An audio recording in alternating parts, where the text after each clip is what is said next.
yani ni kuja kalamu kwa jambo lisiokuwa, tahadhari na mwiba wakati wa kupakua.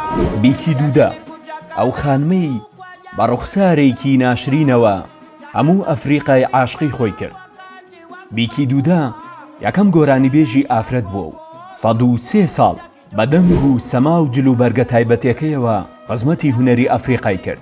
لە ساڵی 2005 گەورەترین خەڵاتی مۆسیقی جیهانی هۆمێکسی بەدەستهێنا.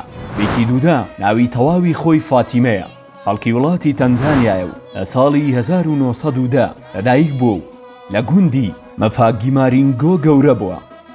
کی دوودا مەشروبخۆر و جگەرەکێش بووە و دووجار هاوسەرگیری کردووە و جیابۆتەوە. یەکێک لە هونەرمەندە هەرە گەورەکانی ئەفریقا و بە موعجیزە و سیمبولی کیشوەری ڕەشدا دەنرێت. یەکەم دەنگی ئافرەتی ئەفریقا بووە کە بووەتە جیهانی و هەمیشە وتوێتی هونەر خوێندەواری ناوێ و من پێویستم بە مایکرۆفۆن نییە و مەحەی گۆرانی دەڵێن. يطوف بي بالحب قلبي فرشة ذات بالي. کی دوودا لە سەرەتای دەستپێکی کاری هونەریدا تەنها لەیانە کۆمەڵایەتێ بچووکەکاندا گۆرانی وتووە و تووشی چەندین مەترسی بۆتەوە. خاوەنی زۆرترین خەڵاتە لە تەنزانیا لەبەر ئەو وەچەرخانەی کە لە مۆسیقا و هونەری تەنزانیادا کردی. فاتیمە لە تەمەنی 10 ساڵیەوە گۆرانی دەڵێ و دوای مردنی بە دەنگی ئاڵتوونی ئەفریقا ناسرا. جگەلەوەی هاوکاری سەدان کچی ئەفریقی کردووە، ڕاهێنەری زانستی پزیشکی گیایی بووە و یارمەتی چەندین پزیشکی نەخۆشخانە لۆکاڵەکانی داوە.